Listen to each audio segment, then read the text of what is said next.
it, the 2019 Cayenne. No better place to use this car than, of course, up north here. We're going skiing, going snowboarding, out with a couple buddies, and this is what cars like this are made for. Road trips like this. We've got a ton of gear in the back, and if you've seen the channel before, you know that I own a 991.2 GTS. That thing has absolutely no space. My golf clubs are usually in the front seat. It is so nice to be in something so roomy. So we've got here the base model, and this will probably be the most popular option. Obviously it's the cheapest, but as you know with Porsche, once you start to tack on options, you can get a bit of out of control.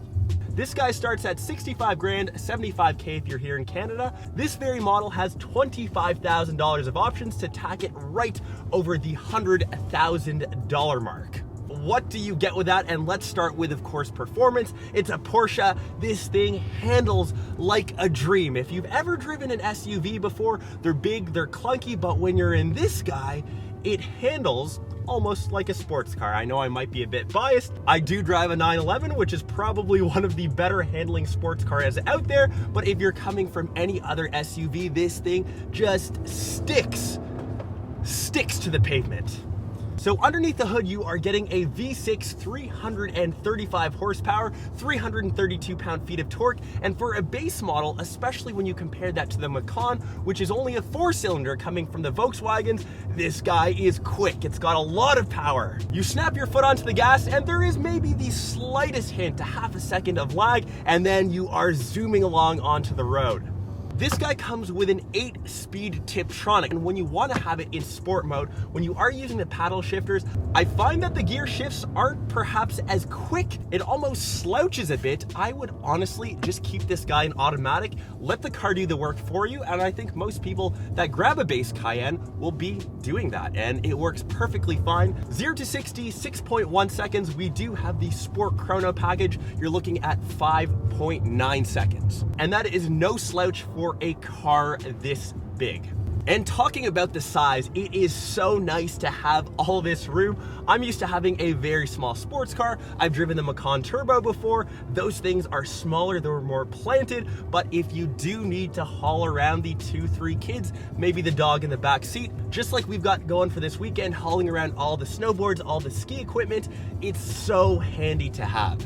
So next off, let's talk about styling. The exterior, we've got a brand new refresh in 2019. It's aggressive. We've got the new taillights with that light bar that runs across with the Porsche lettering in 3D. It is slowly growing on me. I know that is coming to the 992 911 this year. And especially when you look at older Cayennes, I am very happy the direction that Porsche is going with this guy. And normally the base model comes with 19-inch rims. Do what I've done to this guy, get the upgrade. 21 inches looks so much better.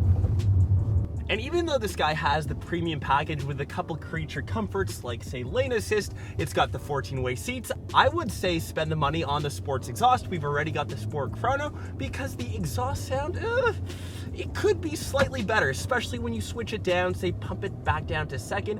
When you do hammer it, you miss the snap, crackle, and pop, which I say did drive on my Macan Turbo. Of course, on my GTS, I wish it had that in this guy.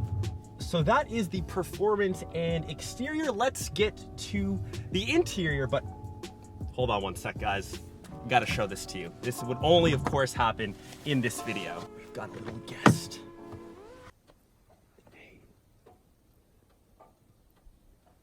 This little dude decided to come up. Hey.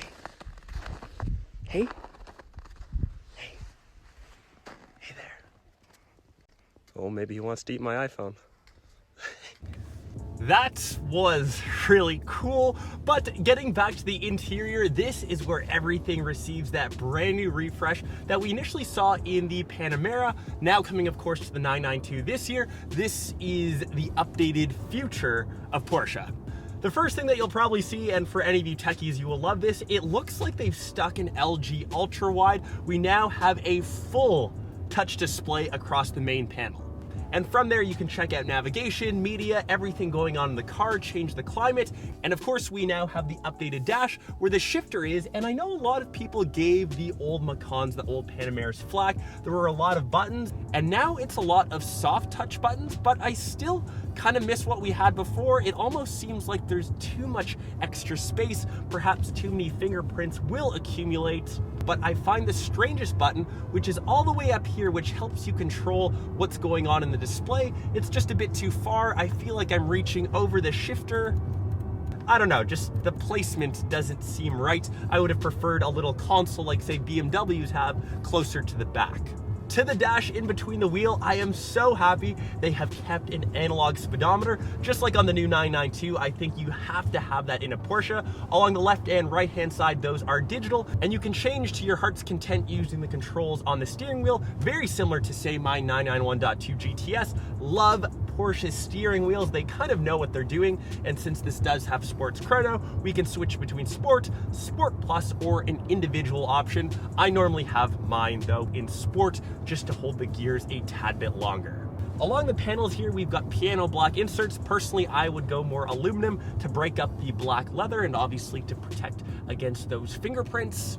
We've got nice ambient lighting. Obviously, I've got mine set to orange. We do have a heads-up display, which I do believe is an extra option. Very nice to have, especially when you pair that with your GPS. And obviously, the biggest thing, which I think I will miss when I eventually do get, say, a GT4 or GT3, is this beautiful Panamera sunroof. This thing extends all the way to the back. But yeah, this has been the 2019 Porsche Cayenne. And to be honest, I'm usually a fan of the Macan. I like the smaller form factor. I like that it handles more like a sports car, but I see the use for this. If you need the extra space, if you like being a bit higher off the ground, if you like the bulkier Cayenne, it's been a great refresh, and I can honestly see why these are so popular. Hope you guys enjoyed this episode, and yeah, hope to catch one of you in my next videos, vlogs, or maybe another car review that I do. Catch you then.